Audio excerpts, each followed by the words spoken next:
atas limpahan karunia dan rezekinya kepada kita semua. Pada malam kita dipertemukan kembali untuk kajian mengenai syarat kita bersalat. Salam dan salam semoga selalu tercurah kepada junjungan kita Nabi Muhammad SAW beserta keluarga dan para sahabatnya. Semoga kita mendapatkan syafaatnya. Amin ya rabbal alamin. Alhamdulillah, pada kesempatan malam hari ini kami dari kajian alumni Senika Mengaji bisa kembali mengadakan kajian dengan Ustaz Firanda Andif Yafizullah Ta'ala, kembali akan membahas mengenai syarat kitab bekal sholat, yang kita akan lanjutkan kembali pembahasan mengenai syarat, rukun dan sunat dalam sholat. Mudah-mudahan ini kembali melanjutkan ya pembahasan kita sebelumnya yang sudah dibahas dengan lebih detail oleh Ustaz, dan mudah-mudahan kita dapat mendapatkan banyak manfaat dari pembahasan pada malam hari ini. Untuk selanjutnya kepada Ustaz Firanda, kepada Ustaz saya persilakan. Bismillahirrahmanirrahim. Assalamualaikum warahmatullahi wabarakatuh. Alhamdulillahi ala ihsani wa syukru lahu ala taufiqihi wa amtinani wa asyhadu an la ilaha illallah wahdahu la syarika lahu ta'ziman li sya'ni wa asyhadu anna Muhammadan abduhu wa rasuluhu da'ila ridwani. Allahumma salli alaihi wa ala alihi wa ashabihi wa ikhwani. Para pemirsa, dokter-dokter yang dirahmati Allah Subhanahu wa taala, kita melanjutkan bahasan kita masih dalam bahas tentang syarat-syarat sholat ya. Syarat-syarat sholat pada pertemuan lalu kita telah bahas tentang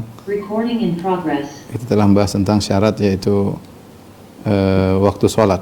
Masih ada tersisa syarat-syarat yang lainnya. Kita ingatkan kembali ya, syarat-syarat sholat ada dua secara umum ya. Namanya syarat wajib sholat, yaitu maksudnya syarat wajib sholat maksudnya siapa yang wajib, yang baru kena wajib, yang kena kewajiban sholat.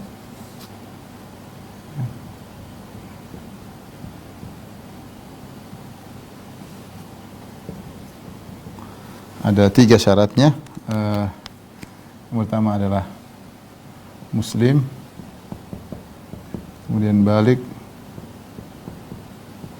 kemudian berakal ya, atau tamyiz ya. Berakal ya. Ini syarat wajib sholat. Kemudian yang kedua ada pembahasan syarat sah sholat, syurut sihatis sholat. Syarat-syarat sahnya sholat. Syarat sah sholat ini ada beberapa ya. Yaitu yang harus disiapkan, harus ada sebelum sholat dikerjakan.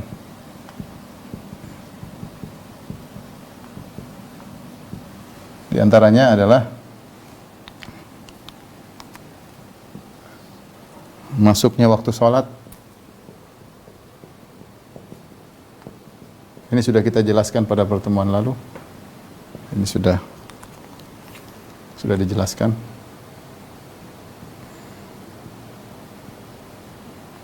Kemudian diantaranya adalah pertama, namanya kedua, menutup aurat. Dan yang ketiga, bersih dari hadas dan najis. Kemudian yang keempat adalah menghadap kiblat. Menghadap kiblat. Yang kelima adalah niat. Baik, para dokter rahmatillah subhanahu wa ta'ala, pada kesempatan kali ini kita akan bahas pertama kali adalah masalah menutup aurat. Masalah menutup aurat ya. Di antara syarat salat adalah menutup aurat. Allah Subhanahu wa taala berfirman, "Khudzu zinatakum 'inda kulli masjid." Ya. Ya bani Adam, dalam surat Al-A'raf, ya bani Adam, khudzu zinatakum 'inda kulli masjid. Itu ketika hendak kalian untuk sujud, masjid-masjid untuk sujud, wahai anak Adam, khudhu zinatakum, ambillah perhiasan kalian, maksudnya ditafsirkan adalah libas. Al-libas, yaitu pakai baju jangan terbuka aurat, ya, apalagi maksudnya berpakaian. Ayat ini turun ketika berkaitan dengan orang-orang musyrikin yang dahulu ketika mereka tawaf mereka telanjang, ya. Ayat ini dijadikan oleh para ulama bahwasanya salat harus berpakaian, yaitu menutup aurat. Ini ijma' di kalangan para ulama. Aurat kita terbagi menjadi dua, ya. Kita bahas aurat terlebih dahulu, ya. Aurat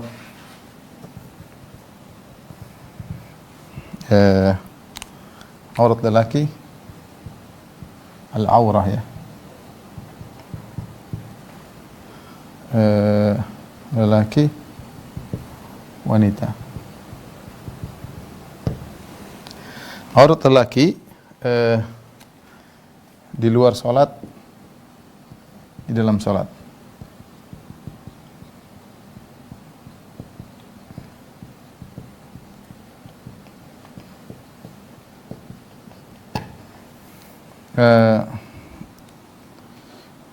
Atau tidak usah dibedakan, ya. Aurat lelaki adalah antara, ya, antara pusar dan lutut. Ini antara pusar dan lutut. Pusar bukan aurat, lutut bukan aurat, tetapi antara pusar dan lutut, ya. Oleh karenanya dalam hadis banyak seperti Abu Bakar radhiyallahu ta'ala ketika datang terburu-buru, fa'abda rukbatayhi, maka dia memperlihatkan kedua lututnya. Rasulullah SAW mengatakan, amma sahibuka hadza faqad ghamar. Ya, artinya Rasulullah mengomentari, Rasulullah tidak menegur ketika lututnya terbuka, tersingkap, sehingga lutut bukan aurat. Kemudian juga dalam hadis ketika Rasulullah SAW sedang di suatu kebun, kemudian Rasulullah tersingkap lututnya, ya, tersingkap lututnya, masuk Abu Bakar, masuk Umar, ketika Utsman datang, baru kemudian Rasulullah SAW tutup lututnya, sehingga lutut bukan aurat. Adapun paha, maka ada khilaf di kalangan para ulama apakah aurat atau bukan.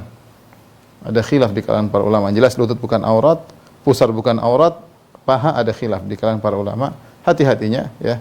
Dalam sebagian riwayat innal fakhidha aurah, ya. Qatti fakhidak fa innal fakhidha aurah. Dalam sebagian riwayat kata Nabi, tutup fahamu, sungguhnya pahamu adalah aurat. Dan itu lebih aslam, lebih selamat, ya. Tapi dia bukan aurah mughalladhah. Aurah yang mughalladhah maksudnya adalah kemaluan kubul dan dubur, ya. Ya, dia masih aurat mukhaffafah, masih aurat yang ringan. Aurat yang berat maksudnya adalah kubul dan dubur. Tapi semuanya harus ditutup. Oleh karenanya ketika seorang salat maka harus tertutup antara pusar dan lututnya, itu harus ditutup, ya. Itu harus ditutup. Nah, jadi ini yang harus ditutup. Yang harus ditutup ketika salat.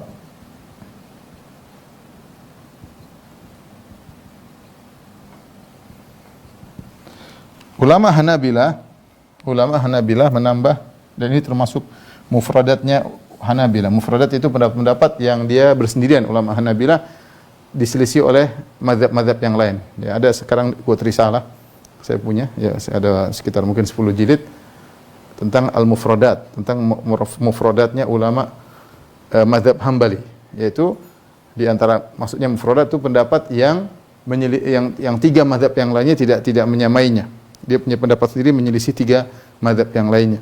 Di antaranya ulama Hanabilah mengatakan harus tertutup kedua pundak atau salah satu pundak.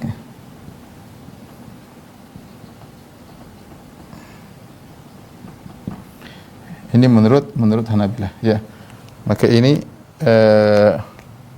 khilaf, ya, tertutup salah satu pundak. Maka menurut Hanabilah wajib, Hambali hukumnya adalah wajib Adapun jumhur sunnah.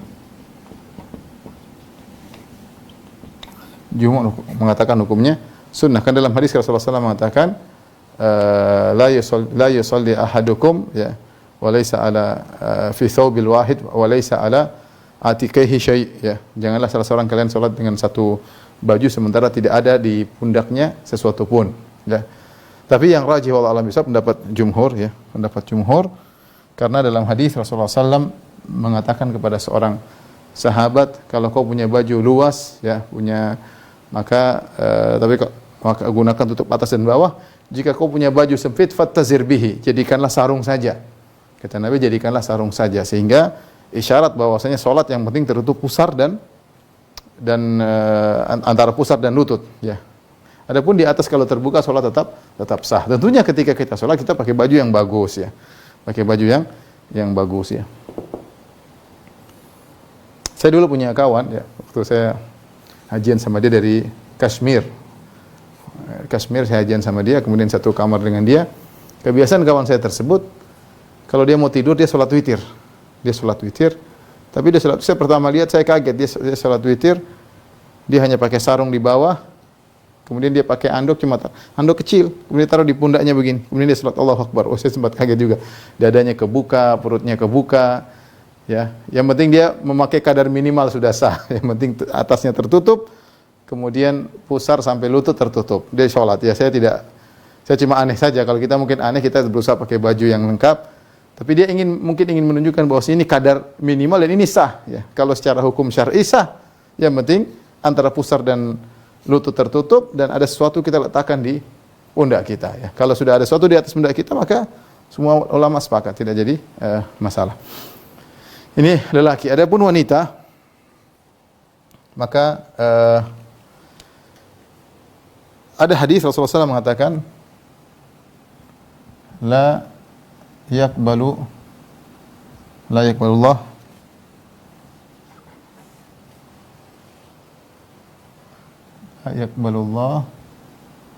salat haidin illa bi khimar.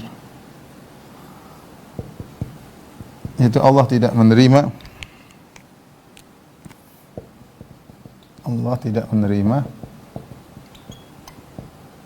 salat wanita haid ya. Bukan salat wanita yang sedang haid, tapi maksudnya salat wanita yang balik. Wanita yang balik ya, kecuali dengan khimar. Khimar ya itu kerudung ya, dengan khimar. Ini hadis yang sahih yang datang tentang masalah aurat wanita dalam salat ya. Maka untuk wanita ya, perhatikan sini. Aurat wanita ada dua kondisi. Dalam salat, di luar salat ya. Di hadapan ajnabi, aurat wanita macam-macam ya. Aurat wanita pertama di luar salat, dalam salat.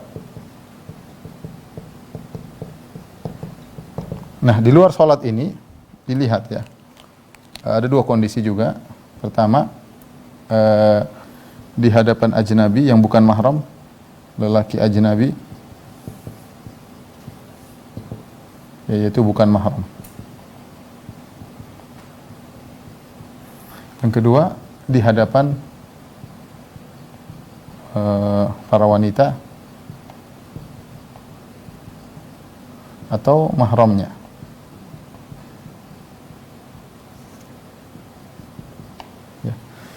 Adapun kalau di hadapan lelaki ajnabi bukan mahram, maka semua tubuhnya adalah aurat.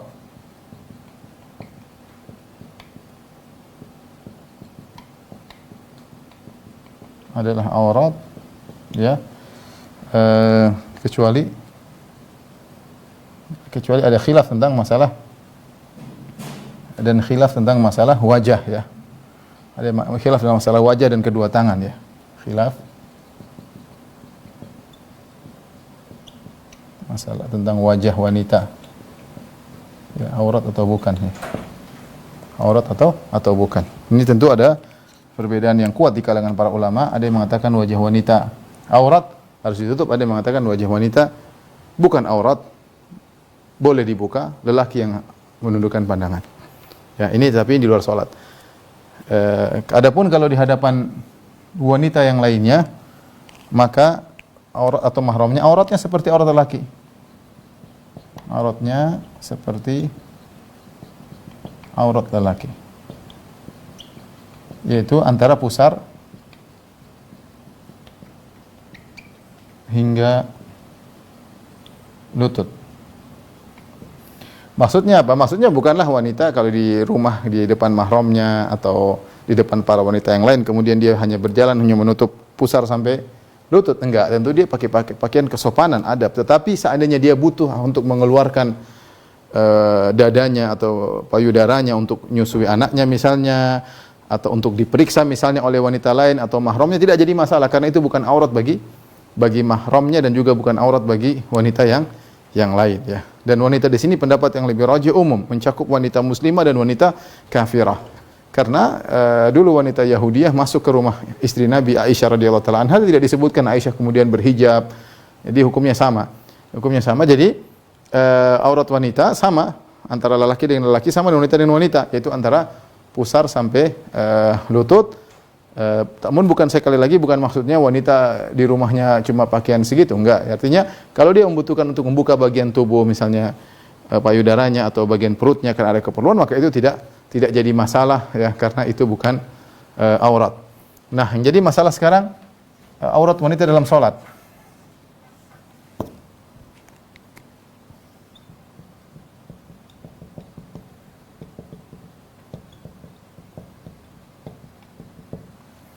Wanita dalam salat.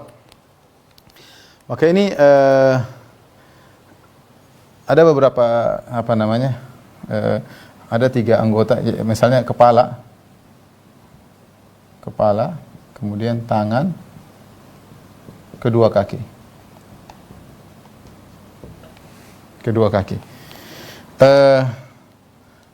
Kepala maka ditutup. Ya. Tangan dibuka, ya. Ini juga ada khilaf tapi mayoritas boleh dibuka, ya. Boleh dibuka. Kedua tangan, maksudnya sampai sini ya. Kedua tangan maksudnya sampai pergelangan tangan. Maksudnya tangan hingga pergelangan tangan.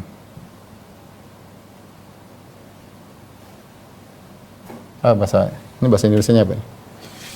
Ya, tangan. Maksudnya hingga pergelangan tangan. Dari jari hingga pergelangan tangan. Dari jari hingga pergelangan tangan.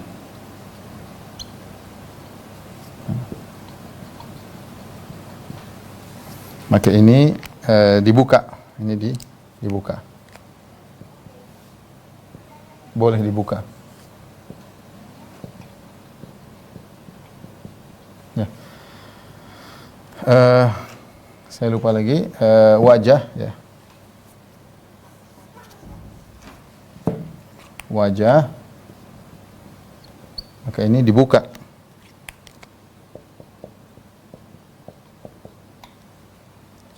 Yang jadi masalah adalah kedua kaki, ya. Kedua kaki ini ada khilaf di kalangan para ulama, ya. Kedua kaki, jumhur ulama mengatakan bahwasanya kedua kaki harus ditutup, tapi Hanafiyah mengatakan tidak. Dan ini dipilih oleh mazhab Hanafiyah, dipilih oleh Al-Muzani dari mazhab Syafi'i, dan juga dirajikan oleh Ibnu Taimiyah rahimahullah taala, dan dipilih oleh Syekh Utsaimin rahimahullah taala, bahwasanya kedua kaki tidak harus ditutup. Adapun yang mengatakan kedua kaki harus ditutup, mereka berdalil dengan hadis Ummu Salamah, ya. Hadis Ummu Salamah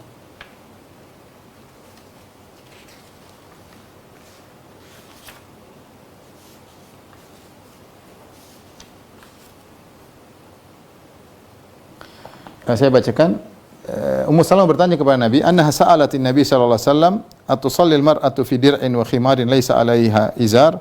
Apakah wanita salat memakai dira'? Ya, dira' itu baju wanita yang menjulur ke tengah hingga kaki, dan khimar tanpa pakai izar, tanpa pakai sarung. Bolehkah baju langsung lepas tanpa tidak usah pakai sarung? Rasulullah menjawab, boleh, tidak harus pakai sarung. Apabila ya idza kana dir'u sabighan yughatti dhuhura qadamaiha. Kata Nabi sallallahu alaihi wasallam, tidak mengapa enggak usah pakai sarung, artinya enggak usah pakai lapisan dalam. Kalau baju kurungnya, diraknya itu panjang sampai menutup kedua kaki, maka tidak perlu pakai sarung dalam. Ini dijadikan dalil oleh jumhur bahwasanya kedua kaki harus ditutup.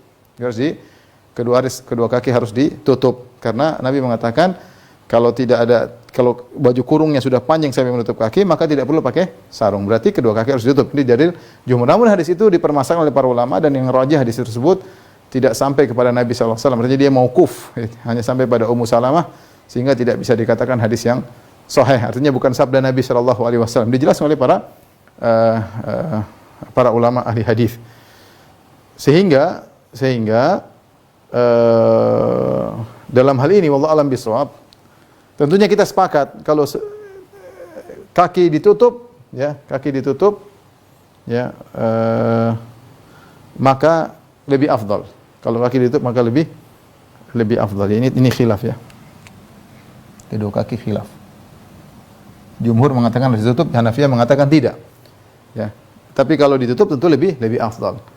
Adapun saya lebih condong pada pendapat Hanafiyah, dan itu pendapat Al-Muzani dan juga dipilih oleh Ibnu Taimiyah dan juga Ibnu Syekh Utsaimin rahimahullahu taala. Kenapa? Karena tidak ada dalil yang tegas tentang apa yang harus ditutup oleh wanita dalam salat. Karena Rasulullah hadis cuma ini, la yaqbalullah salata haidhin illa bi khimar. Allah tidak menerima salat wanita yang sudah balik kecuali pakai tutupan kepala. Ya, seandainya, dan kita tahu bahwasanya wanita di rumah yang sering terlihat dari mereka ketika di depan mahramnya adalah tangan, kedua kaki, biasa kalau mereka di rumah, ya. Nah, kalau ternyata salat di rumah tidak di hadapan ajnabi, ini beda kalau salat di hadapan para lelaki ajnabi, laki yang bukan mahram. Kalau dia salat di depan laki bukan mahram, ya ditutup semuanya, bahkan wajah pun ditutup kalau dia menganggap wajah ada aurat. Ya, dia pakai cadar kalau memang di hadapan orang umum. Tapi sekarang dia lihat di rumah atau dia bersendirian antara dia dengan Allah Subhanahu wa taala. Apakah dia harus menutup kakinya? Ya. Sebagaimana dia kalau keluar ketemu dengan orang ajnabi tutup tangannya, ya, atau tutup wajahnya kalau dia di luar. Jadi pendapat yang lebih benar tidak harus. Karena apa? Dalilnya karena wanita kalau di rumah kebiasaan dia duduk sama keluarganya, tangannya kelihatan dan kedua kakinya kelihatan kalau di depan mahramnya. Ya. Makanya, dan biasanya kepalanya juga kelihatan. Makanya Nabi ingatkan kalau wanita sholat harus pakai tutup kepala untuk menyelisih kebiasaan dia ketika di rumah. Tetapi Nabi tidak menekankan, jangan lupa tangan juga ditutup, jangan lupa kaki juga ditutup. Nabi tidak sebut kaki. Sehingga seandainya kaki itu wajib ditutup, tentu akan tersebar hadis dari Nabi sallallahu alaihi wasallam. Ini perkara yang wajib bagi setiap wanita, ya. Sementara wanita kalau di rumah mereka biasa terbuka kaki mereka. Ya, jadi wallahu alam bisawab, seandainya seorang wanita salat kakinya terbuka tidak jadi masalah. Ini pendapat Hanafiyah, dipilih oleh Muzani, dipilih oleh Ibnu Taimiyah dan juga Ibnu Utsaimin rahimahumullah jami'an. Tetapi saya katakan menutup kaki lebih afdal, ya. Seorang salat hati-hati, jangan menggampangkan. Apalagi jumhur ulama mengatakan kalau kaki sengaja dibuka, banyak yang mengatakan tidak sah salatnya, dan kita tidak ingin masuk dalam khilaf. Cuma maksud saya kalau kita lihat orang terbuka kakinya, kita tidak bilang sholatnya batal.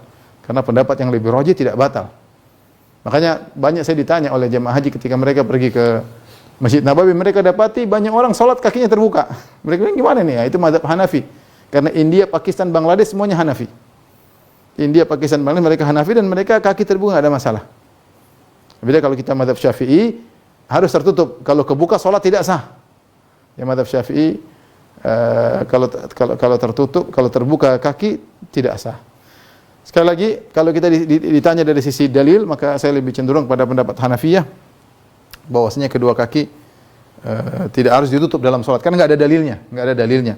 Rasulullah datang hanya mengkhususkan tentang menutup atasan, ya, dan wanita kalau di rumah biasanya tangan terbuka, biasanya kaki terbuka.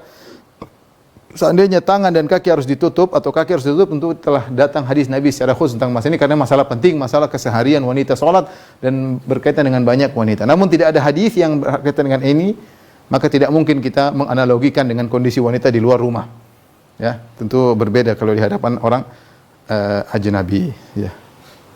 Intinya berusaha salat tertutup semuanya, ya, kalau bisa kaki tertutup agar tidak masuk dalam masalah khilaf. Tapi kalau ini terbuka, maka tidak batal salat. Adapun wanita kalau dia salat di hadapan lelaki ajnabi, dia harus tutup kaki. Karena kaki dia aurat bagi lelaki asing tersebut. Ajnabi maksudnya lelaki asing, bukan mahram. Dia harus tutup, bahkan kalau dia menganggap wajah adalah aurat, dia tutup wajah.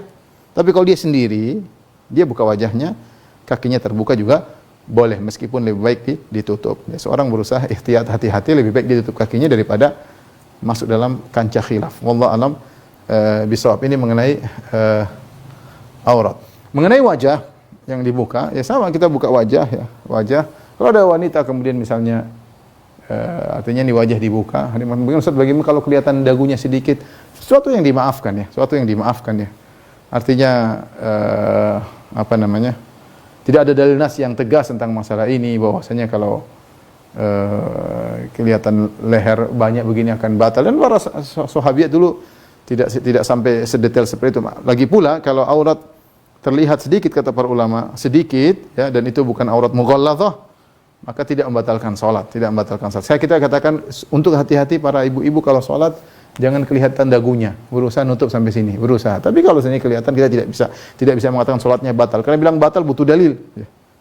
Ya. Sementara Rasulullah SAW mengatakan tidak diterima salat kalau tidak pakai tutupan, ya. Ya, tutup di atas biasa, ya. Ya. Kemudian adapun kalau kelihatan sedikit, ya.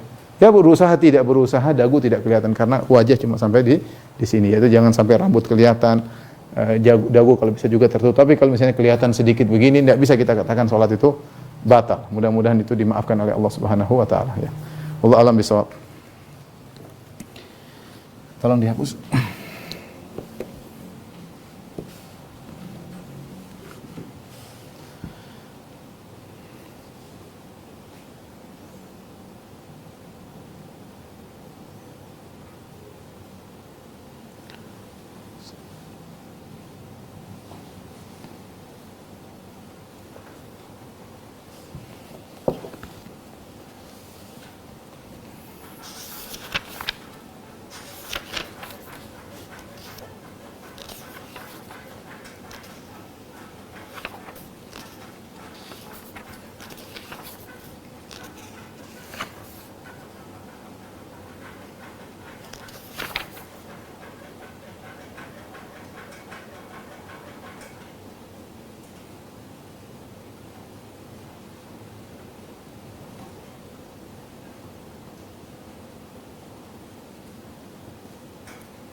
Baik, ikhwan dan akhwat yang dirahmati Allah Subhanahu wa taala, kita akan bahas masalah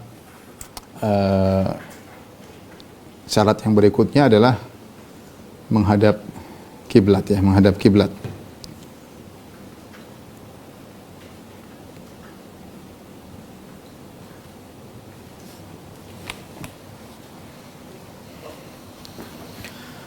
Syarat berikutnya adalah menghadap kiblat.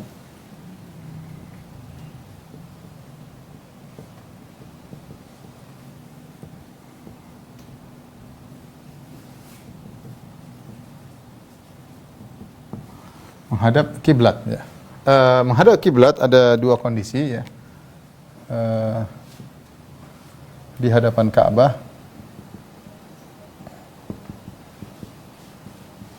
tidak di hadapan Ka'bah.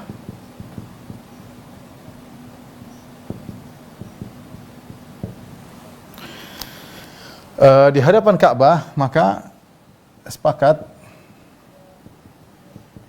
wajib menghadap Ka'bah, wajib menghadap zat Ka'bah.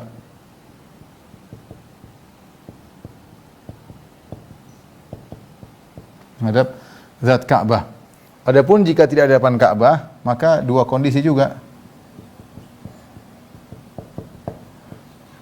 Tidak tahu tidak tahu posisi tepat Ka'bah,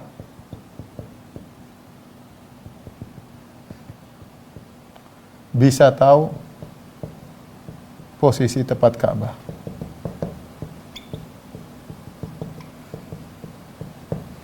Jika tidak tahu posisi tepat Ka'bah, maka tidak harus menghadap Ka'bah. Ini sepakat, cukup menghadap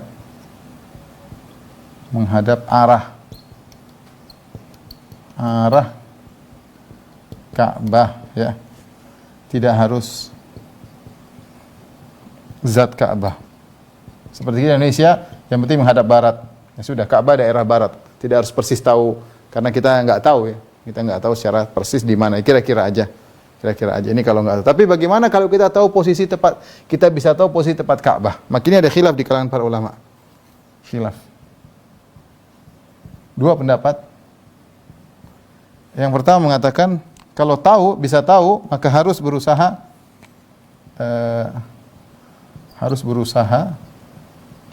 menghadap zat Ka'bah.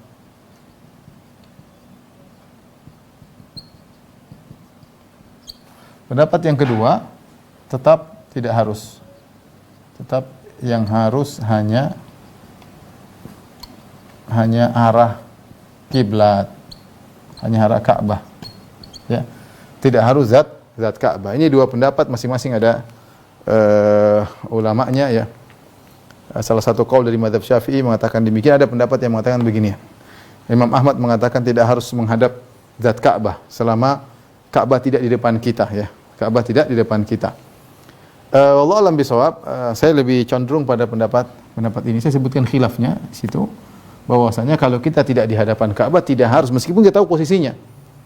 Oleh karena Imam Ahmad mengingkari orang yang berusaha mengenali posisi zat Ka'bah dengan bintang tertentu, ya. Dia bilang tidak usah pakai kayak gitu. Sudah tahu pokoknya Ka'bah ke arah sana, sudah menghadap sana, enggak usah repot-repot. Apalagi di zaman para sahabat, di antara mereka di zaman tabi'in ada yang ahli perbintangan. Artinya dia bisa tahu Ka'bah itu lihat bintang ini arah sini, berarti harus begini persis. Berarti Imam Ahmad mengingkari orang yang berusaha seperti itu. Tidak perlu. Karena di zaman Nabi SAW ada Arab Badui, ada ini macam-macam orang, dan Nabi tidak pernah mengharuskan mereka untuk mengetahui seperti itu. Ini perkara yang berat. Maka tidak perlu berusaha pakai kompas, tidak perlu pakai ini, ya. Nanti pakai kompas, ternyata kompas iPhone khilaf dengan kompas Android. Ini mana yang lebih kuat? Mana yang lebih thiqah? Jadi maksud saya yang benar, agama dibangun atas keringanan dan tidak harus menghadap zat Ka'bah. Baik. Apa dalilnya? Ini pendapat yang lebih kuat, ya. Kita akan sebut dalilnya, ya. Dalil jika tidak melihat Ka'bah, jika tidak di hadapan Ka'bah, maka tidak harus menghadap zat Ka'bah.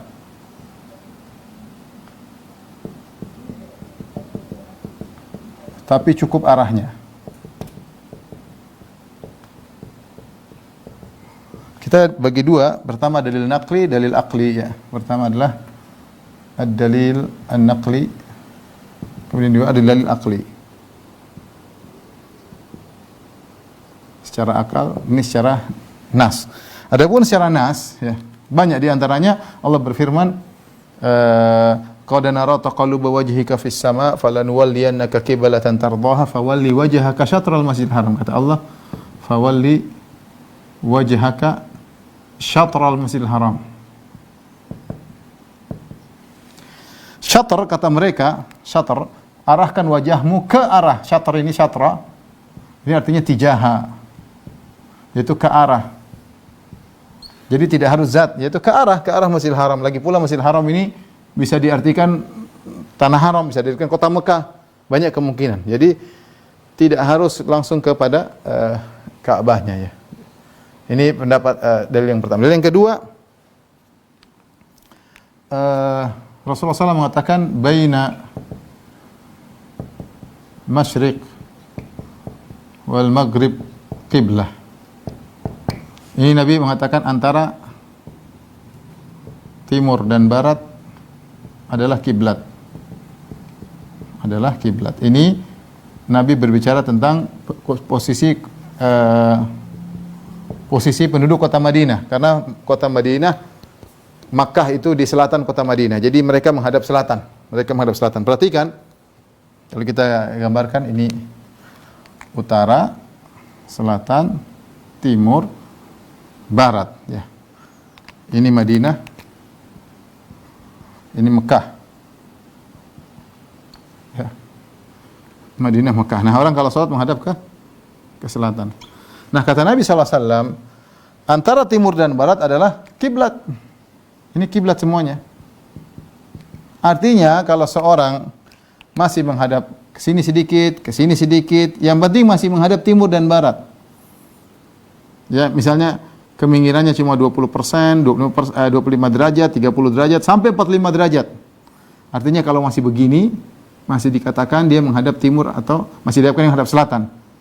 Ya, tapi kalau dia sudah, misalnya sudah parah, sampai lebih condong kepada arah timur atau lebih condong ke arah barat, maka itu sudah tidak dianggap menghadap kiblat.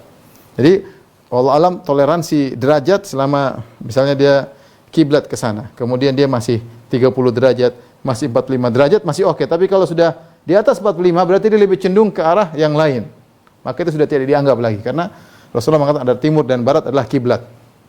Ini pendapat yang kuat, karena Rasulullah tidak mengatakan titik itu kiblat, tapi Rasulullah antara itu kan luas cakupannya. Antara timur dan barat, karena selatan, maksudnya selama kau masih dikatakan menghadap selatan, maka kau dikatakan menghadap kiblat. Seperti kita Indonesia, dari dulu nenek moyang kita, ya, kebanyakan orang kalau sholat dia ke arah barat persis, ke arah matahari tenggelam.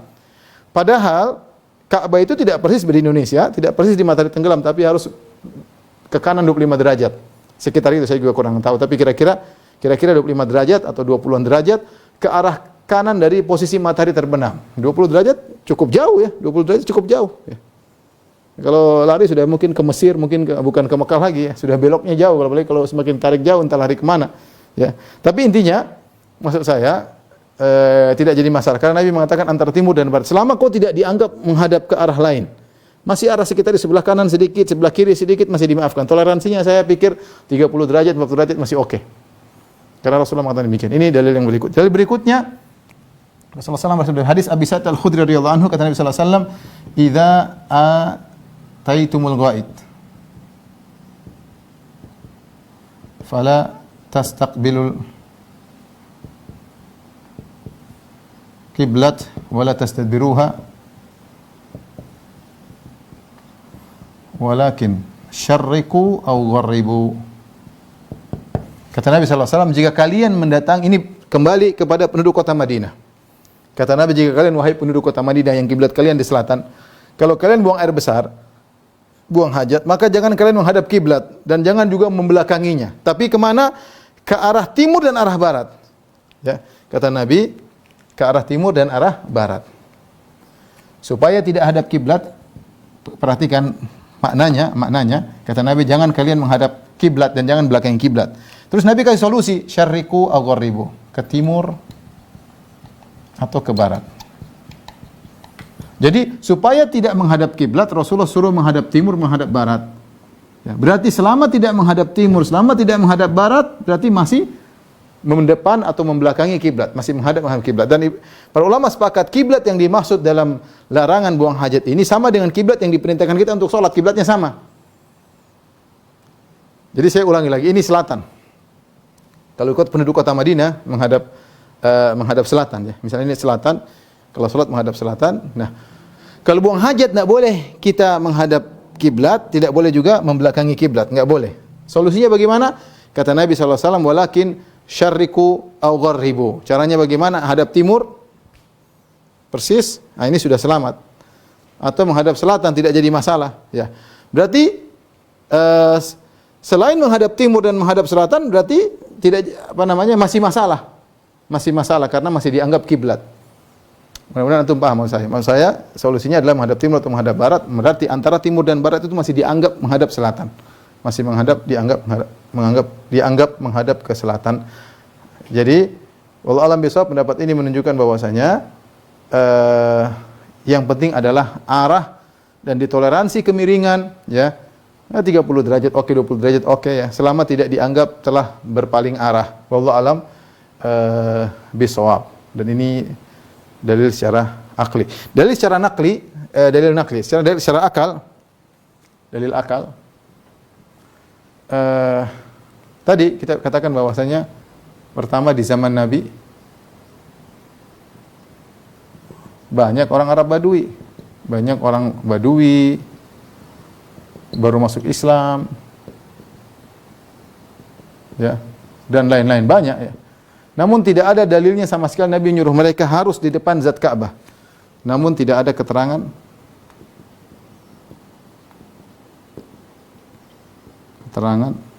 harus pas zat Ka'bah. Enggak ada keterangan seperti itu. Yang kedua, dalil akli bahwasanya ukuran Ka'bah ya. Ukuran Ka'bah tidak ya taruhlah 30 meter, mungkin enggak sampai kali ya. Taruhlah 20 meter misalnya. Ya. 20 meter. Hanya 20, misalnya Ka'bah begini, misalnya ini Ka'bah. Ini panjangnya taruhlah ya, saya enggak tahu persis ya. Taruhlah ini cuma 20 meter ya. Baik. Kalau seorang safnya panjang, misalnya ada imam. Ini imam. Makmumnya di belakang. Ini masa pandemi jadi agak longgar ya. Enggak rapat. Apalagi di Masjid Nabawi ya. Misalnya ternyata ini dari imam ke ujung sana bisa jadi 1 kilometer. Dan ini mungkin terjadi. Ini ke sini bisa 1 kilometer. Masjid Nabawi cukup panjang.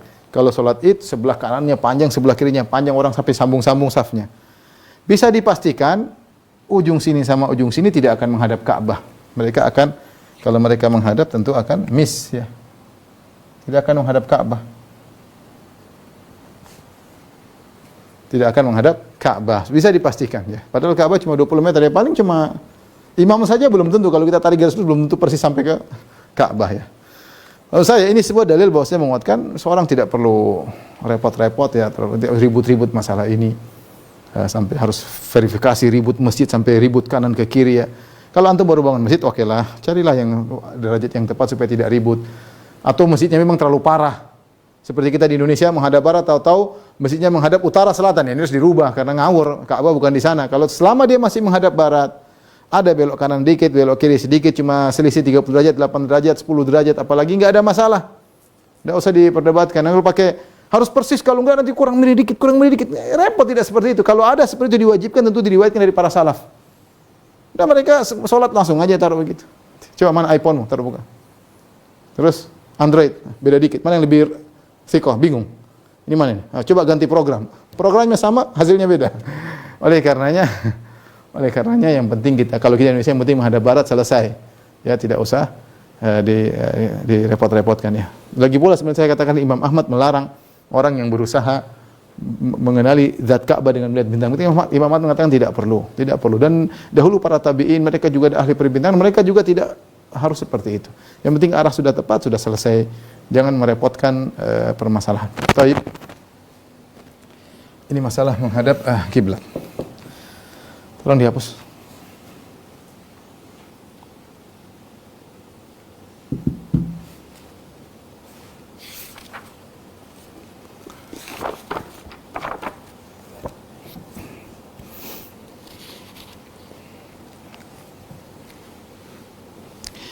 Berikutnya di antara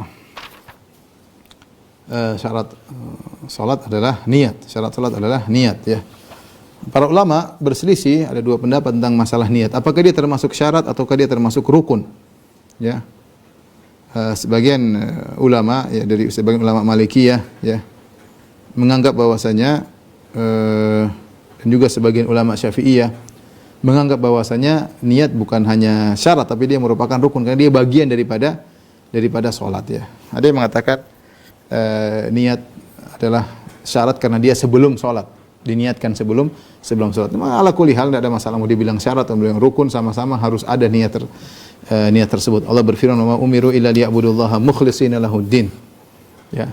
dan mereka tidak diperintahkan kecuali untuk ikhlas, karena Nabi sallallahu alaihi wasallam berkata innamal a'malu binniyat, sesungguhnya amalan tergantung niatnya. Ya. Di sana ada beberapa kesepakatan di kalangan para ulama, ya. Jadi niat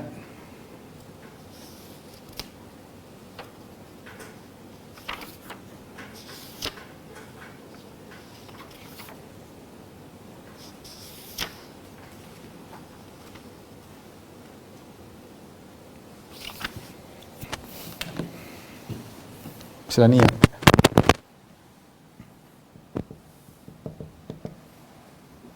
Jadi ada khilaf, ada yang mengatakan syarat, ada yang mengatakan rukun, ya. Perhatikan, ini ada khilaf, ya. Ada yang mengatakan syarat, ada yang mengatakan rukun. Taruhlah kita menganggap adalah syarat. Syarat, ya. Yang disyaratkan ini adalah yang tidak sah tanpa niat tersebut, yang tidak sah sholat tanpa niat tersebut adalah niat yang di hati. Niat yang di hati. Ya, bukan yang di lisan. Bukan yang di lisan, ya. Ini semuanya sepakat bahwasanya yang dimaksud dengan syarat itu bukan yang diucapkan usolli, bukan, tapi dalam hati kita mau sholat apa, itu yang merupakan syarat niat. Ini sepakat ulama, ya, sepakat. Ada yang menyelisih, ada sebagian yang mengatakan wajib dilafalkan, maka diingkari. Ulama Syafi'i sendiri mengingkari, yang mengatakan harus melafalkan laisa bisyai, seperti Syirazi mengingkari. Tetapi ini yang disepakati oleh para ulama bahwasanya yang tidak sah sholat tanpa niat tersebut adalah niat yang ada di hati, bukan di lisan. Karenanya ulama sepakat, ya, pertama, tidak wajib melafalkan niat. Tidak wajib melafalkan. Ini disepakati, ijma, tidak wajib. Ada yang menyelisihi dari sebagian ulama Syafi'i tapi diingkari, dia salah paham tentang perkataan Imam Syafi'i. Tidak wajib melafalkan niat. Kemudian jika sepakat juga para ulama, jika lafal menyelisihi hati, niat di hati, maka yang jadi patokan yang di hati. Ini sepakat.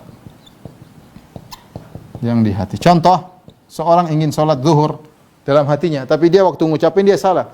Sholli fardal maghrib salah rakaatin Allahu akbar, atau sholli fardal asr, dia salah ngomong. Begitu Allahu akbar. Lah, tadi saya bilang usolli fardul asr. Gimana nih? Tidak sah. Enggak ada masalah. Dia salah ucap. Ya. Yang benar, yang jadi patokan adalah yang di hati. Ya, niat dia salat asar, niat dia salat duhur. Adapun kelepasan ngucapin maghrib, ngucapin asar, ngucapin isya, ngucapin subuh, enggak ada pengaruh. Ini ijma, perhatikan. Ini ijma ulama. Sepakat, tidak ada khilaf. Tapi khilafnya di mana? Khilaf tentang melafalkan niat.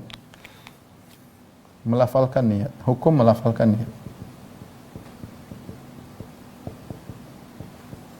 Ingat ya, ini di luar pembahasan yang ini luar pembahasan, ya. Pembahasan kita yang dalam hati sudah selesai. Ya. Sepakat kalau tidak lafalkan sah, semua sepakat. Tidak wajib melafalkan niat, sepakat. Kalau ada perselisihan lisan dengan hati, maka yang jadi patokan di hati. Cuma kemudian ada sebagian ulama mengatakan dianjurkan melafalkan niat.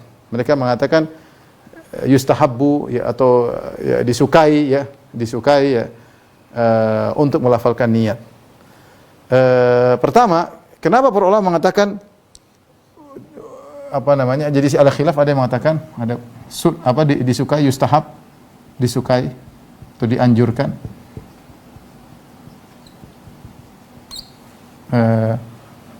Ada yang mengatakan makruh, ya. Ada yang mengatakan tidak disyariatkan, bahkan bid'ah. Ini diantaranya sebagian ulama Hanabilah, ya, sebagian ulama Hanabilah.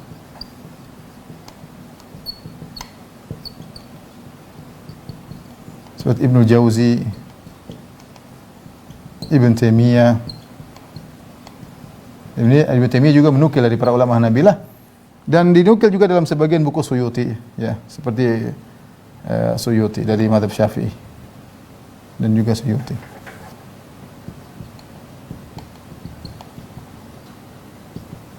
Ya. Adapun disukai atau dianjurkan nih, tentu ini pendapat yang muktamad menurut Syafi'iyah. Dan kalau tidak salah juga sebagian Hanabilah juga. Wallahu alam bisawab, saya lupa ya. Tapi intinya ini pendapat ulama Syafi'i dan itulah yang dipraktekkan dalam masyarakat kita ketika mereka mau salat, mereka mengucapkan usolli fardhu dhuhri. Kenapa mereka menganjurkan melafalkan niat? Tujuannya agar mengkokohkan niat yang di hati ini. Jadi apa tujuan mereka? Tujuannya untuk mengkokohkan. Tujuannya baik. Adalah untuk memantapkan niat yang di hati, ya. Niat yang di hati. Karena hati ini kadang-kadang lalai, macam-macam masuk di hati, sehingga perlu dimantapkan. Perlu diingat sebelum menghadap Allah, kita perlu ingat. Kalau dalam hati enggak cukup, kita harus kita dianjurkan melafalkan supaya semakin kokoh. Itu tujuan mereka baik. Sehingga kita tahu kenapa mereka mengatakan dianjurkan untuk melafalkan. Ini mu'tamad inda Syafi'iyah. Tidak ada perbedaan antara orang yang was-was atau tidak was-was, enggak ada perbedaan. Mereka semua dianjurkan melafalkan niat. Wallahu a'lam bishawab, saya lebih cenderung bahwasanya pendapat ini tidak dianjurkan, bahkan saya lebih cenderung bahwasanya ini adalah perkara yang bid'ah. Ini masalah khilaf, ya, perkara yang bid'ah tidak dianjurkan. Kenapa? Karena sering saya sampaikan hal ini, karena Nabi SAW salat dengan berbagai macam salat, Rasulullah SAW tidak pernah melafalkan niat. Tidak pernah sama sekali. Dan kita mengatakan wa khairul huda huda Muhammad, sebaik-baik petunjuk Nabi SAW, sebaik-baik salatnya Nabi tidak pernah melafalkan niat. Nabi memang Nabi niatnya sudah mantap ya Ustaz. Kalau kita bilang di zaman Nabi juga ada orang Arab Badui, ada orang baru masuk Islam. Mereka juga sama dengan kita, artinya ada hal yang mengganggu hati sama. Ya. Dan Nabi tidak pernah menyuruh mereka untuk melafalkan niat. Ya. Makanya tidak diriwayatkan dari Nabi melafalkan niat. Dalam semua ibadah. Tidak ada Nabi melafalkan niat, kecuali sebagian yang dikatakan seperti haji, ada yang mengatakan Nabi mengucapkan, ada yang mengatakan itulah syiar bukan niat. Tapi salat, puasa, kemudian wudu, dengan berbagai macam Rasulullah tidak pernah melafalkan niat. Ya, tidak pernah melafalkan niat, ya. Oleh karenanya tidak diriwayatkan dari Nabi pernah melafalkan niat dalam salat. Jangankan hadis dhaif, hadis palsu pun tidak ada. Hadis dhaif tidak ada, hadis palsu tidak, apalagi hadis sahih, tidak pernah. Kemudian juga para sahabat, ribuan sahabat banyak sekali. Tidak diriwayatkan seorang pun dari mereka ketika salat mengucap usolli fardhu dhuhri arba raka'atin mustaqbilal qiblatin adaan ma'muman lillahi ta'ala misalnya. Tidak pernah. Dan kita punya kaidah sebaik-baik amalan ibadah para salaf. Sebagaimana sebaik-baik salatnya Nabi sallallahu alaihi wasallam, ya. Dan ada dampaknya sebagian orang ketika mereka terikat dengan niat seperti itu, tujuannya baik, tapi akhir dampaknya sebagian mereka mengalami was-was. Sampai diulang-ulang, usolli fardhu. Jadi terjadi bukan main-main, ya. Usolli seperti itu. Dan Ibnu Jauzi dan bahas dalam Talbis Iblis, kita baca bagus bahasan beliau, ya. Sampai ada yang mengeraskan usolli.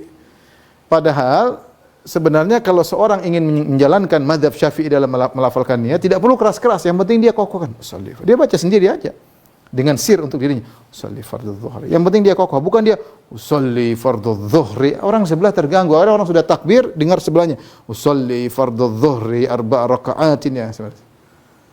Nah, akhirnya timbul kadang-kadang was-was. Sekarang diulangi lagi. Allahu Akbar. Enggak pas lagi. Sholli fardhu. Allahu Akbar. Ada yang akhirnya Rabbi a'udzubika min hamazati syayatin. Akhirnya berta'awudz. A'udzubillahi minasyaitonir rajim. Macam-macam dia baca. Baru Allahu Akbar. Timbul was-was. Jadi wallahu alam bisawab. Tapi ini masalah khilafiyah. Tentunya kita berlapang dada. Ini mu'tamad inda Syafi'iyah. Dan ini dilaksanakan oleh masyarakat kita. Ya, kita saya bilang tidak, bagi saya tidak perlu melafalkan. Tapi kalau dia melafalkan, dia bilang itu masalah khilafiyah. Wallahu alam bisawab. Tapi mungkin sampai di sini dulu apa yang bisa sampaikan. Kalau ada yang bertanya, saya persilakan. Alhamdulillah, barakallahu fiik Ustaz atas penjelasannya untuk syarat salat yang ini, yaitu pada malam hari ini membahas tentang bentuk aurat, menghadap kiblat dan niat. Tentu saja ini menambah ilmu kita semua, dan ada beberapa pertanyaan yang masuk Ustaz. Tapi saya coba pilih yang berkaitan dengan kajian kita pada malam hari ini. Yang pertama Ustaz, mengenai menutup aurat, ini juga sering ditemui kejadiannya. Bismillah, apabila seseorang laki-laki sholat dengan baju atau kaos yang pendek, lalu saat rukuk aurat bagian belakangnya tersingkap dengan tidak sengaja. Bagaimana status sholatnya? Apakah sah, Ustaz? Maksudnya bokongnya ya. Jadi para ulama membedakan antara bokong dengan dubur dan kubul. Dubur dan kubul ini aurat mughalladhah, kata mereka tersingkap ini batal ya. Tapi kalau bukan kubul dan dubur seperti paha, seperti apa namanya mungkin bokong ya dan yang semisalnya, kalau tidak sengaja apalagi cuma tersingkap sebentar kemudian dia tutup maka tidak jadi masalah. Tidak jadi masalah atau dia tidak sadar misalnya ya. Tidak jadi masalah. Seorang berusaha menutup aurat, jangan sengaja terbuka, tapi seperti lagi sholat sarungnya tertiup angin sehingga pahanya kelihatan, ya, pahanya kelihatan, ya. Tapi intinya para ulama membedakan antara aurat mughalladhah yaitu kubul dan dubur dengan aurat yang mukhaffafah seperti paha, kemudian bokong, ya. Jadi kalau cuma tersingkap sedikit tidak jadi masalah. Seperti hadis sahabat yang Amr bin Salam kalau tidak salah, yang dia disuruh jadi imam, dipilih oleh Nabi sebagai kaumnya disuruh sholat, ternyata kaumnya ngangkat dia sebagai imam. Kaumnya mengangkat dia sebagai imam karena dia masih kecil, umurnya mungkin masih 7 atau 8 tahun, sementara dia hafalannya paling banyak. Maka ketika dia sholat, karena dia punya sarung pendek, kalau dia ruku maka kelihatan sebagian pantatnya, ya, sebagian bokongnya kelihatan. Maka sebagian ibu-ibu lihat, kata ibu mengatakan, bilang sama imam kalian tutup, hendaknya kalian tutup aurat imam kalian kalau dia lagi ruku, anak kecil kelihatan, ya, artinya nggak enak dilihat, ya. Tapi dia tidak mengulangi sholatnya, sholatnya. Ini menunjukkan bahwasanya jika tersingkap sedikit, ya, akhirnya dia diberi hadiah izar, sehingga dia paling senang dia pakai sarung, setelah itu tidak tertutup, tidak terbuka lagi sebagian auratnya. Wallahu a'lam bishawab. Iya. Barakallahu fiik Ustaz, ini juga terkait tadi dengan menutup aurat, karena dia suka juga misalkan rambut Ustaz bagi wanita, misalkan ada sehelai rambut yang nggak ada masalah, itu di luar kemampuan kita. Ketika saya mengatakan tidak masalah, bukan berarti saya menyuruh menggampangkan dan menyengaja, jangan disalahpahami. Ya, seorang berusaha nutup aurat, kaki pun ditutup, meskipun saya bilang kaki bagi wanita tidak harus ditutup dalam sholat, tapi tutup. Itu lebih afdal, lebih keluar daripada khilaf. Dan kita jangan spekulasi dalam masalah sholat. Tapi kalau ditanya masalah fikih, saya bilang tidak harus. Tapi kalau sholat ya saya suruh tutup, jangan dibuka, ya. Sholat kita selamat. Kalau ditutup semua ulama bilang tidak ada masalah. Kalau terbuka, Hanafiyah mengatakan tidak masalah, yang mengatakan masalah, repot kan? Mending kita tutup daripada masalah. Demikian juga kita berusaha tutup dengan jilbab. Yang kalau ada rambut sehelai 2 helai keluar di sini tidak dikatakan batal, tidak jadi masalah. Allah alam bishawab.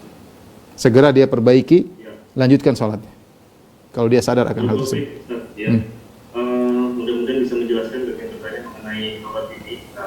Selanjutnya saya coba beralih ke pembahasan mengenai menghadap kiblat, Ustaz.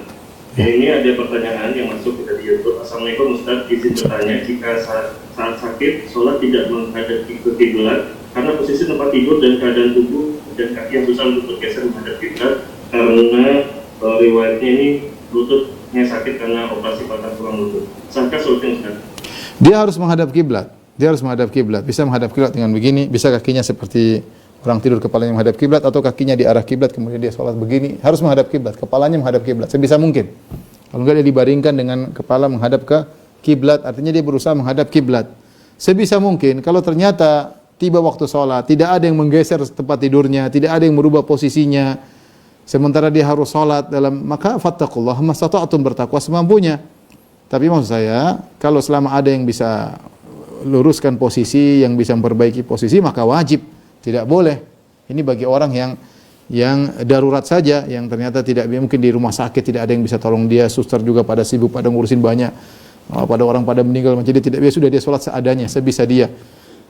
Dia berusaha menghadap kiblat sebisanya. Wallahu a'lam bishawab. Barakallahu fiik Ustaz. Ini pertanyaan yang masih terkait dengan menghadap kiblat. Kadang-kadang mungkin kita berada di tempat yang asing, yang ini mungkin tadi juga masih terkait dengan pembahasan Ustaz. Lalu setelah selesai sholat kita baru menyadari mungkin arah kiblat kita tidak benar gitu, yang sebenarnya sepenuhnya salah gitu, Ustaz. Disyaratkan harus ijtihad. Ijtihad ini istilah fikih, bukan jadi mujtahid. Ulama bukan ijtihad mencari mana posisi kiblat yang benar. Dia harus berusaha dulu. Misalnya dia melihat matahari kok terbenam. Kita di Indonesia, sholatnya ada barat, matahari masih jam 11 masih di arah timur, berarti sebelah sana. Dia bisa cari tahu. Dia cari tahu posisi matahari. Kalau mendung semua ya dia beristihad kira-kira di mana. Telepon orang kayak, tanya orang kayak, kemudian pasang iPhone, ternyata internet mati. Misalnya. Intinya dia sudah berusaha dulu, kalau dia tidak tahu maka dia tinggal bismillah, dia sholat, nggak ada masalah. Ya, kalau ternyata dia telah berjalan setelah itu kemudian internetnya nyala atau bagaimana ternyata salah, nggak ada masalah. Dia tidak usah mengulangi. Dengan syarat dia ijtihad terlebih dahulu. Ijtihad terlebih dahulu. Seperti kata para ulama, misalnya ada air, kita punya 2 tempat air, ya. Tahu-tahu ada anjing datang minum dari salah satunya. Wah, kita bingung. Tadi kita lupa tadi air yang mana yang diminumi oleh anjing. Kita ingin berwudu, kita nggak punya air yang lain kecuali itu, ya.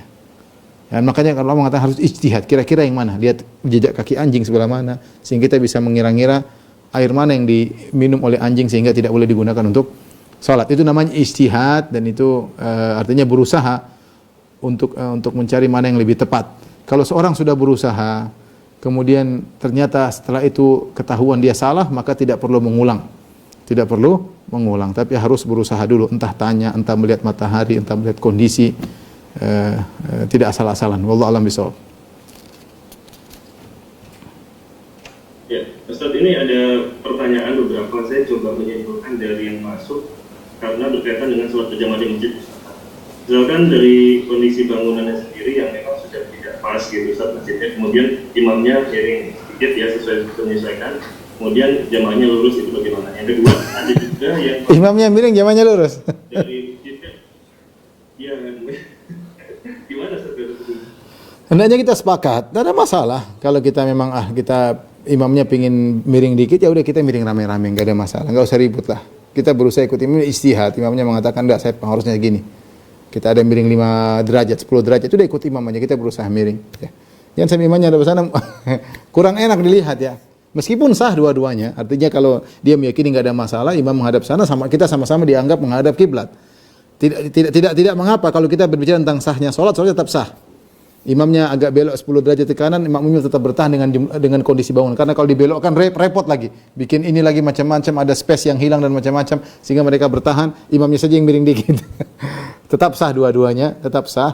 Tapi saya anjurkan kalau bisa tidak ada seperti itu, ya imamnya yang mengalah atau jamaah yang mengalah, sehingga terlihat bagaimana kesatuan hati. Ya. Jangan sampai ada yang menghadap sana atau menghadap sini, kan tidak enak dilihat.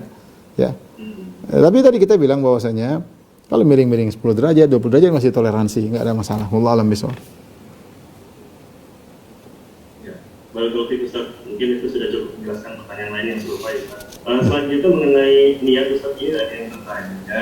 Tadi kita sudah pahami bahwa niat tidak perlu dilafalkan. Namun ini ada yang bertanya, Ustaz mau bertanya, jika niat sholat dalam hati menggunakan bahasa Indonesia, apakah sholatnya sah? Enggak ada masalah, yang penting dalam hati kita ingin sholat isya, selesai. Allah Maha tahu kita ingin sholat isya, ya sudah. Enggak perlu tahu lafal Arabnya ya, enggak apa-apa. Ingin sholat isya selesai. Saya ingin sholat isya. Sholat isya sama-sama tahu 4 rakaat, sama-sama tahu. Enggak perlu kasih tahu Allah, kita sama-sama tahu. Yang penting niat antum adalah ingin sholat isya. Ya sudah, sholat aja. Ya. Allah alam Ustaz. Barakallahu Ustaz. Ini pertanyaannya masuk cukup banyak Ustaz. Sepertinya memang ini sudah pernah dibahas sebelumnya. Kayaknya coba pilih yang terakhir, Dok. Pilih yang terakhir aja. Iya, yang maksudnya ini pertanyaan terakhir. Pilih di antara itu semua untuk dijadikan pertanyaan terakhir. Baik Ustaz, ini tadi sebetulnya pembahasan ini kalau saya lihat dari buku kitab sholat ada sedikit mengenai najis ya Ustaz, tempat najis gitu ya. Iya, belum. Itu nanti masih mungkin ke depan nanti, ke depan. Oh, nanti. Belum selesai, ya, belum selesai. Kalau misalkan ada dalam kondisi tadi kita secara sah sholat itu ada yang kita tidak sesuai dan baru disadari setelah sholat, itu bagaimana Ustaz mengatakan? Itu banyak hal, apa yang tidak sesuai. Ada dia belum wudu atau ada najis ditempel pada tubuhnya, itu berbeda-beda urusannya. Iya, yang najis Ustaz tadi ada bertanya. Kalau dia sholat ternyata dia baru sadar ada najis, dia baru sadar setelah sholat ternyata ada najis di sarungnya, sholatnya sah, tidak jadi masalah. Dalilnya apa? Dalilnya Nabi SAW sholat, Rasulullah pakai sendal atau pakai sepatu 2 rakaat. Pada rakaat ketiga Rasulullah SAW buang sendalnya. Para sahabat semua buang sendalnya. Setelah sholat rakaat ketiga keempat tanpa sendal atau tanpa sepatu, tanpa khuf. Rasulullah SAW tanya sama para sahabat, kenapa kalian buang sendal? Kata mereka, kami lihat Anda buang sendal, kami juga buang sendal. Kata Nabi, tadi Jibril datang alaihissalam mengatakan ada najis di sendalku. Artinya apa? 2 rakaat yang pertama aman, meskipun ada najis. Jibril baru kasih tahu pada rakaat mau masuk rakaat ketiga. Dan Nabi tidak mengulangi 2 rakaat yang pertama. Ini dalil bahwasanya jika seorang sholat kemudian dia tidak tahu ada najis di badannya, dia lupa, dia pakai baju padahal kemarin dikencingi sama anaknya misalnya, dia lupa, dia sholat, setelah sholat, ya Allah, saya tadi ini baju najis, enggak apa-apa, enggak usah diulangi. Lain halnya kalau dia lupa, kalau lupa mandi junub, harus ulangi sholat, ya, beda. Sholat tadi dia berhubungan, contoh dia berhubungan sama istrinya di pagi hari Jumat, kemudian dia tidak segera mandi junub, kemudian pas malah sholat Jumat dia mandi, tapi dia tidak niat mandi junub, dia mandi biasa seger-seger aja, dia lupa kalau dia tadi pagi berhubungan sama istrinya. Ketika sholat, ya Allah, saya tadi mandi tidak niat mandi junub, saya lupa kalau saya junub. Nah, ini mandinya tidak sah, dia harus ulangi sholat. Atau seorang bangun dari tidur, langsung wudu, kemudian dia pergi sholat subuh. Ketika dia pulang, dia buka, ternyata ada pulau di celana dalamnya, artinya ada bekas air mani. Berarti dia mimpi basah. Oh, tidak bisa, dia harus mandi, dia ulangi sholat subuhnya. Ada beda di antara 2 hal tersebut. Demikian apa yang saya sampaikan. Kalau saya mohon maaf. Wabillahi taufiq wal hidayah. Assalamualaikum warahmatullahi wabarakatuh. Waalaikumsalam warahmatullahi wabarakatuh.